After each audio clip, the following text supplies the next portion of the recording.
Welcome to Injili Media.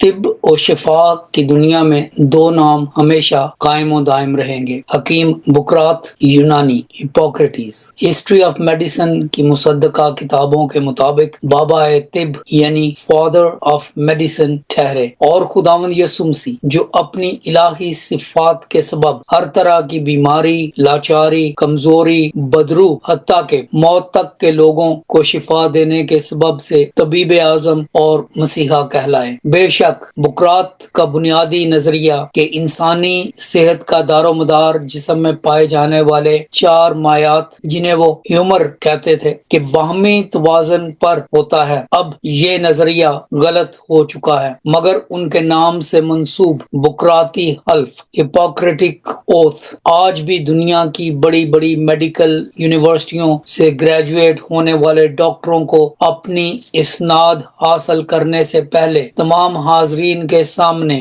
بآواز بلند پڑھنا اور اٹھانا پڑتا ہے۔ ڈاکٹروں اور طبیبوں کے پیشے کی نوعیت سے دنیا ان سے اعلیٰ درجے کی خصوصیات اور ذاتی صفات کی توقع رکھتی ہے۔ ان تمام خصوصیات اور صفات کو بکرات حکیم نے اپنے حلف کا حصہ بنا دیا۔ موصوف 460 قبل از مسیح یونان کے جزیرے کوس میں پیدا ہوئے اور تقریباً 95 برس کی عمر پائی۔ آپ نے طب کے پیشے کو باقاعدہ سائنسی بنیادوں پر گامزن کرنے اور اسے قابل احترام فن کا درجہ عطا کرنے میں گراں قدر خدمات انجام دی۔ حکیم بکرات کے حلف کا اصل متن یہ ہے، میں، اور اس کے بعد ڈاکٹر اپنا نام لیتے ہیں، میں اپالو طبیب اور اسکلوپیس اور صحت اور شافی کل اور تمام دیویوں اور دیوتاؤں کا نام لے کر قسم کھاتا ہوں کہ میں اپنی قابلیت اور دانست کے مطابق اس حلف اور اس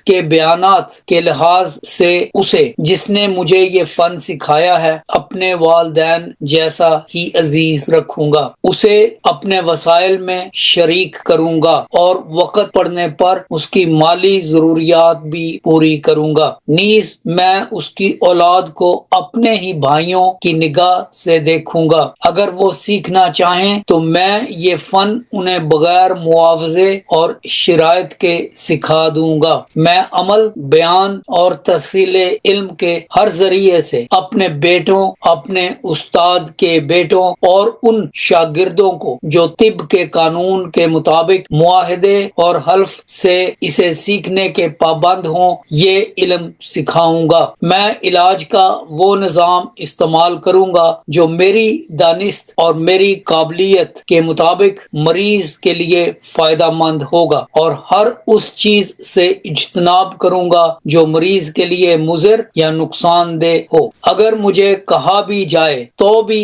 میں کسی کو کوئی جان لیوا چیز نہیں دوں گا اور نہ ہی ایسا کرنے کی ہدایت یا مشورہ دوں گا۔ میں اپنی زندگی پاکیزگی اور تقدیس کے ساتھ گزاروں گا اور اپنے فن کا استعمال بھی ایسے ہی کروں گا۔ کسی اور کے گھر میں میرا داخل ہونا صرف کسی مریض کی فلاح و بہبود کے لیے ہی ہوگا۔ میں اپنے تئیں ہر طرح کی شرارت اور بدعنوانی سے باز رکھوں گا۔ میں وہاں پر کسی عورت یا مرد کو چاہے آزاد ہو یا غلام جنسی طور پر اپنی طرف مائل نہیں کروں گا۔ میں اپنے پیشے ورانہ معاملات میں اور علاوہ ازیں لوگوں کی زندگی کے متعلق جو کچھ بھی دیکھوں گا یا سنوں گا، یعنی وہ باتیں جو آگے پھیلانے کی نہ ہوں، میں انہیں ہرگز کسی اور سے نہیں کہوں گا،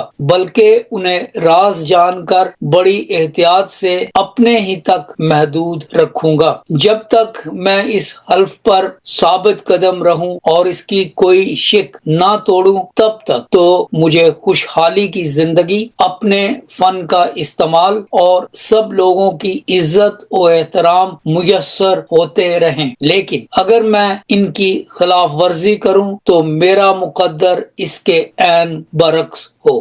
دور حاضر میں ترمیم شدہ بکراتی حلف کے پہلے پیراگراف میں یونانی دیوتاؤں اور دیویوں کے نام نہیں لیے جاتے، بلکہ وہاں پر خدا کا نام یا کل انسانیت کے نام کی قسم اٹھا کر یہ حلف پڑھا جاتا ہے۔ حکیم بکرات کی وفات کے کوئی 365 سال بعد خداوند یسوع مسیح کی زمینی زندگی کا آغاز ہوا۔ آپ نے فطری اصولوں کے استعمال کی بجائے اپنی الہی قدرت سے بے شمار مریضوں، بدرو گرفتہ لوگوں اور کوڑ جیسے ناپاک مرض میں مبتلا لوگوں کو شفا بخشی۔ ایک طرف تو بکرات نے طب، انسانی بدن اور تشخیص و علاج کے حوالے سے بہت کچھ لکھا، جنہیں بعد میں یکجا کر کے ایک ذہین کتاب کارپس ہپوکریٹس کے نام سے محفوظ کر لیا گیا۔ یہ تاریخ کی نادر اور گراں قدر کتابوں میں سے ایک ہے۔ دوسری طرف خداوند یسوع مسیح نے خود اپنے ہاتھوں سے کوئی تحریر نہیں چھوڑی، تاہم ان کی ذات اقدس سے جڑی ہوئی سچی کہانیوں نے کروڑوں زندگیوں کو متاثر کیا ہے۔ بے شک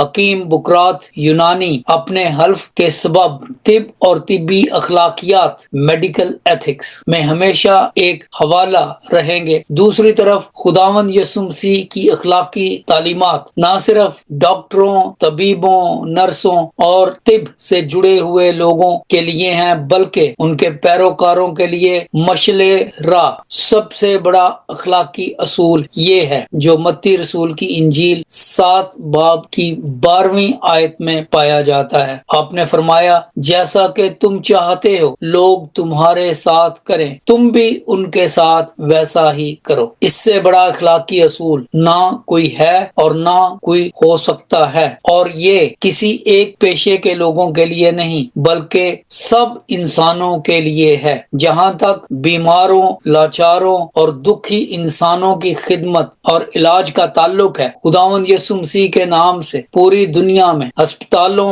میڈیکل کالجز، میڈیکل سینٹرز، ڈسپنسریوں اور ہر طرح کے طبی اور معاون طب ادارے قائم ہیں۔ اور سب سے بڑھ کر یہ کہ خداوند یسوع مسیح کی صفات کو لے کر انہوں نے جو کچھ بھی اس دنیا میں کیا، اس کے تعلق سے یہ فضیلت اور اعزاز بھی صرف انہیں ہی حاصل ہے کہ ان کے نام سے ایک اور لفظ نکلا ہے، یعنی مسیحائی۔ کسی کو حوصلہ دینا، کسی کو صحت و شفا بخشنا، آرام و سکون دینا، زندگی میں آسودگی بخشنا اور اس طرح کی تمام متعلقہ کاروائیوں کو خداوند یسوع مسیح کے لقب مسیحا سے ایک اور اسم نکال کر بیان کیا جاتا ہے، یعنی مسیحائی۔ خداوند یسوع مسیح کی خدمت اس دنیا میں مسیحائی تھی، اور اس طرح کا کوئی اور لفظ کسی اور طبیب، حکیم یا دانشور کے لیے نہیں استعمال کیا گیا۔ خداوند یسوع مسیح شافی تھے اور مسیحا تھے۔ انہوں نے جو کچھ بھی کیا وہ عالم انسانیت کے لیے مسیحائی ٹھہرا۔ Thanks for watching.